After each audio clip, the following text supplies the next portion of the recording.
The Library by Frances Rosenfeld. 7th story. Would you say she passed? Number 4 asked number 5. They both evaluated Gwen with critical looks, like project managers running through a punch list at the end of a project. I don't know. What other tests do you think we could run? Number 5 replied. Call number 1. He might have some logical routines to run her through we didn't think about. Gwen smiled, insecure. She was feeling very self-conscious in the face of this evaluation process, which made her feel like a product. What's up with you guys? She said, eventually. Pass what? Is this some sort of test or something? That looked very natural, didn't it? Number 4 turned to number 5. I sure couldn't tell. How about you? Number 1? I don't know. Number 1 came closer and stared uncomfortably, as if he expected some standard reaction. What test? Gwen raised her voice, and they all stopped and looked at her. The Turing test, dear, number 4 replied, kindly. Hilarious, Gwen brooded. I definitely couldn't tell, number 1 smiled, relieved. Congratulations, team, we got liftoff. Would someone care to explain this to me? Not that I'm a person or anything. You're not exactly a person, Gwen. Of course not. A person would get an explanation when people laughed at her. Gwen's frown deepened. Sit down, my dear. This is going to be hard for you to hear. Do you remember that time when you were 9 and fell off a swing? You lost consciousness. Yes. So what? They gave me an MRI scan and a clean bill of health. They most certainly did, number 4 agreed. After? Gwen looked at him without blinking, and number 4 pointed at her eyes and told number 1 we have to fix that. After what? The girl ignored him. Did you ever actually see the MRI scan? No, the doctor just told me it was normal. Normal for you? Yes. Would you do me a favor and feel your scalp behind your left ear? I had surgery. It's a little more involved than that. What's 578,932 times 56,983? 32,989,282,156. Gwen answered without thinking. Never ask yourself how you can do that. No. I just thought I was good with numbers. Some people are like that. Do you have a photographic memory? Yes. That has an unusually large storage capacity. I have an excellent memory. Yes. How many of the Greek and German quotes we sprinkled in our conversation since you arrived here do you still recall? All of them, I think. With what level of accuracy? I remember exactly what you said. Do you speak any of those languages? No. Gwen felt a pit grow in her stomach. And that didn't strike you as strange at any point. Why don't you tell me what the situation is? I'm going to have a panic attack any moment now. I told you her limbic system was going to overcompensate. But did you listen to me? No. Number 6 intervened. He grabbed Gwen by the arm, in a persuasive gesture meant to encourage her to sit back down, and he didn't relent until the latter drank half a glass of water. There is really nothing to worry about. You've been artificially enhanced. Gwen looked at him without blinking again. You're a cyborg, my dear, number 4 smiled. A cyborg doesn't need a Turing test. Gwen's panic amplified. Only computers do. They supplemented all your higher functions. We were concerned that might have side effects, or that your neural bridge would not work properly. Did you have any unusual experiences? Halos, unnatural colors, ringing in your ears, strange smells, stuff like that.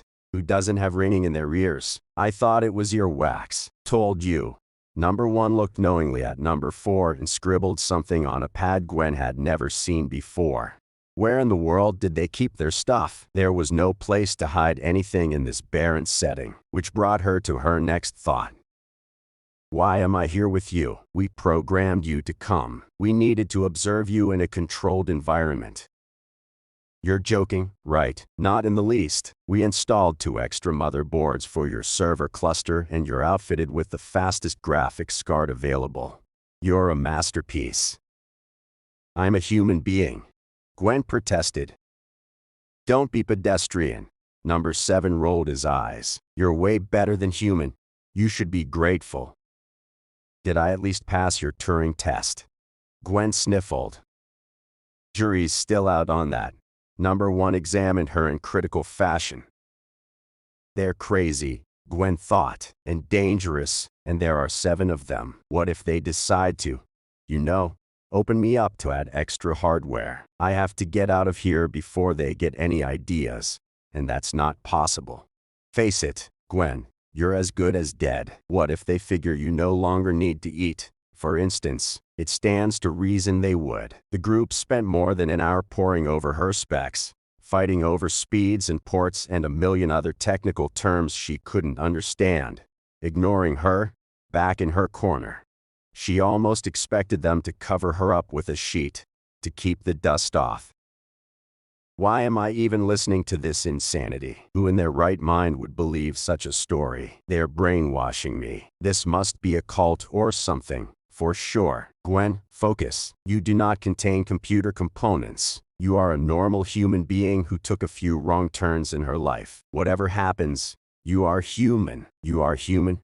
Do you hear me? That's odd, she thought. This doesn't feel like I'm talking to myself. It's not the stuff I habitually think. This is not me, is it? Excellent, Number 1 exclaimed, excited. The radio link works. Get out of my head. Gwen yelled, outraged. Definitely human, Number 1 replied. What do you think? He turned to Number 4. I think you're right. Time for dinner. I'm not gathering the bloody eggs, if that's what you mean. Gwen went on strike. Gwen, do you understand how your system works? Both components, biological and electronic, are running on the voltage in your neural synapses. No sodium and potassium, no action potential. No action potential, no processing. That means coma. Got it? Who approved of this nightmare? Obviously, I was unconscious when it happened. Gwen mumbled, still in shock. Your parents. Why? To fix the damage. You're happy to walk and talk? Yes, such a waste. Number 5 criticized her. You could have done science proud. Someone with your processing capacity wasting away in literary pursuits. What's wrong with literary pursuits, other than you're not capable of them? Number 7 said. Dour. They stand at the very foundation of human culture. You technical hack. Gentlemen, please. Number 4 reestablished the peace. No need for name-calling. This occasion calls for a celebration. Congratulations, my dear. He turned to Gwen. You passed? Yee, she thought, morose. I get to pass for human. That's exciting. I am human, damn it. She started whimpering. Did they all see her like that? All the people in her life, her parents, teachers, all the loved ones who knew and never told her. Did they all see her as some sort of Gwen replacement machine which was just a little better than no Gwen at all? She wondered if she'd ever be able to see herself the same way again, if all her aspirations and fears, likes, dislikes and insecurities had just been programmed into her mind, in packets of heuristic algorithms designed with enough randomness to make her act human. She contemplated the notion, which had been floated earlier, that she was a server, which did not exclude the possibility of countless programs and processes running in the background, without her consent, thousands of little subroutines designed for goodness knows whose purpose, all generating outcomes in some kind of black box inside her brain while she floated through her life, oblivious, less aware than a circus cat. Oh, cause you think the mushy nugget between your ears used to do something fundamentally different before they improved on it, don't you? Number 7 confronted her. When did they stop teaching biology in school? This is unacceptable. Most of your brain is engaged in activities below the level of your awareness. Tweedledee. Not that there was much of it to begin with. Gwen was so angry about being subjected to a test to prove she was still human, or at least human-like, she never stopped to ask herself the deeper question. If she wanted to disprove the veracity of the number's assertion, how would she go about doing that? What moving parts of her being, be they body or consciousness, would respond in a way impossible to replicate artificially, thus determining she was indubitably human, aka made only of flesh and blood. Definitely not her motor system, since brain-activated artificial limbs were already commonplace, or her emotions, which could be so easily altered by a simple change in brain chemistry. Whatever she loved, or disliked, or interested her could be easily programmed. So, even if she was fully human, despite the odd expanded faculties she never thought to question, what was the difference between her and a machine, other than the material she was made of? How did it even work? That computer cluster in her head, so seamlessly integrated with what used to be her brain she had no awareness of its existence. "We are all machines, Gwen," Number 5 tried to comfort her. "Yours is just a little different from ours, that's all. Nobody questioned your humanity. Besides," she pondered, "with all this hardware in my head, shouldn't I be a lot smarter?" "That's what I said." Number 7 didn't miss the opportunity. Most of the processing capacity is completely unused in the original packaging. "What a waste. Leave her alone." Number 7. Number 1 defended her. "She wasn't network enabled. Who's the idiot who worked on these schematics? It's going to be different now," he encouraged Gwen with a reassuring smile. "You can't boost her networking capacity at this RAM speed. We need to upgrade," Number 3 protested. "Enough!" Gwen screamed, at her wit's end, and the gathering went silent for a few minutes, after which the technical assessment resumed. "At least the main processor is running cool, and she has at least 3 days of battery life, otherwise she wouldn't have made it here. And we'd have had a bear of a time finding her without the GPS, as I said. Who worked on those schematics? I'm not a computer." Gwen raised her voice over the argument. "Of course not," Number 7 replied. "You're a computer case. You look healthy enough," he decreed, "but you should eat something." And thus Gwen lost her right to her humanity, and it made her wonder what that meant for her basic rights, for her desire for happiness and self-determination, for the status of her future offspring. At large and small scale, society determines what we are, and all our struggles are helpless and wasted in the face of group decisions. Whether she was human or machine was less important to Gwen now than the fact she had no say in the matter, and the decision about what to do with this revelation wasn't hers to make either. No sane individual ever stops to ponder what would happen to them if their status as a sentient living entity was revoked. Did she still have the right to own property, wed, think independently, exercise free will? "You're overthinking this."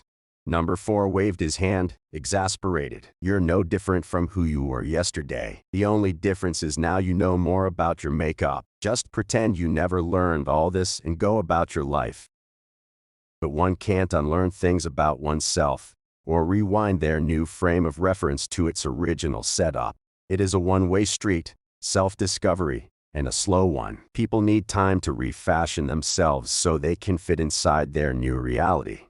And, as far as Gwen was concerned, it wasn't every day one found out one was a computer case. Since she had nothing better to do, and couldn't bear the tribunal of technical specifications ruling contradictory decisions over her head 1 minute longer, she went outside to gather the eggs. A couple of chickens approached her tentatively in the hope she might have brought breadcrumbs or bits of greenery, and turned their backs, disappointed, when they realized she had come empty-handed. Gwen envied their status of living things, even with a diminished level of intelligence, and their freedom to cluck and scratch in peace, following their instincts, with no need for technical reviews. She stretched out her hand to pet one of them, and the chicken, frazzled, pecked at it hard, making her wince. To her surprise, her first reaction was not to focus on the pain, as instinct dictated, but to question why, during the never-ending upgrades to her brain, nobody thought to dull her pain receptors to the point where pain became a harmless warning signal. So much for her being the valiant conscientious objector who rose in outrage to defend the characteristics of her humanity.